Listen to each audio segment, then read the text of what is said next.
Tapi yang paling celakanya, kalau kita tengok konsesi parking ni dekat Selangor ni dah diberikan kepada kroni-kroni oleh Kerajaan Pakatan Harapan. Sebab tu aku cakap, korang ni pilih Pakatan Harapan sejak daripada tahun 2008, kau bagi dia orang perintah, Pakatan Perintah jatuhkan BN. Dia orang sakau sama juga. Kau tahu tak konsesi parking dekat satu Selangor ni berapa ratus juta dia orang boleh dapat?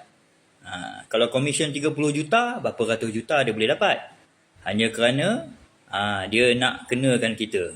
Yang paling celakanya, tuan-tuan dan puan, dah begitu efektif, dah begitu efisien orang-orang MBSA ni, dia saman, tetapi tetap nak swastakan. Tetap nak swastakan kutipan parking kereta dekat seluruh Selangor ni. Inilah yang celakanya, tuan-tuan dan puan. Ini part 2 of the video. Lepas tu, dia orang nak sucikan diri dia orang libatkan dengan anak raja supaya dia sucikan projek-projek sakau yang dia nak buat ni, penswastaan tempat-tempat letak kereta satu Selangor ni semua akan diswastakan.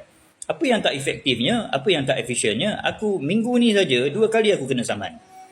Satu sebab aku kena saman 9.16 pagi. Aku kena saman dekat Kelana Jaya sebab lupa nak. Itu memang salah aku. Memang aku parking dalam kotak pun. Tapi biasanya, yalah, kita dengan kerja kita kadang terlupa. Kita pun jarang-jarang pergi office kita kat Kelana Jaya tu. Lepas tu kita tengok, baru ni saya kena saman sebab letak dekat tepi jalan, bahu jalan macam tu. Ada yang tanya saya apa solusi. Solusi dia mudah. Area tu, section 2 tu, memang tak banyak parking. Especially kat bahagian belakang tu. Tempat aku hantar anak aku pergi potong rambut. Ramai orang nak pergi ke kedai print expert. Okay? Apa yang korang boleh buat? Buatlah kotak cat balik tepi jalan tu. Ada ruang. Saya tengok border pun, boundary tu pun, pavement pun begitu besar, begitu lebar. Kau boleh buat parking area kat situ lah. Kau cat balik tempat-tempat orang parking secara haram tu yang kau pergi saman tu, kau cat sebagai tempat letak kereta. Jadi kau akan dapat pulangan daripada orang bayar parking. Okey, ini kau dapat pulangan melalui kau saman orang, rakyat akan marah. Sebab itu saya nak bagi tahu, kalau korang menghadapi masalah yang sama, korang tahu aku orang rasional. Ada orang tanya apa yang aku boleh buat. Itu yang aku akan buat. Aku akan jadikan tempat-tempat orang parking dekat bahu-bahu jalan tu tempat parking. Catkan sebagai tempat parking. Jadi parking punya lot kat tepi tu.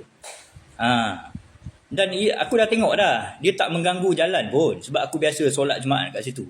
Dia tak mengganggu jalan pun. Kau still boleh jalan 2 kereta. Nak pergi ke sana, nak pergi ke sini. Still muat. Buatlah parking kat tepi tu. Catlah. Buatlah nombor petak parking. Kan? Ini nak kena ajar. Tapi dia orang takkan belajar. Dia orang tak peduli pun. Aku buat live, aku buat VTT ni pun, dia orang takkan peduli pun. Sebab dia orang dah berkuasa sejak tahun 2008. Dia orang dah kepala besar dah. Dah sakau, dah kaya raya. Lepas tu kita dengar pun cerita je pegawai kepada menteri besar pun boleh hidup senang lenang kaya raya. Ada banglo 3 juta. Ini yang kita dengar. Okey? Jadi apa kata saya cadangkan kita jatuhkan je lah Kerajaan Pakatan Harapan ni dekat negeri Selangor dalam next election. Boleh? Terima kasih.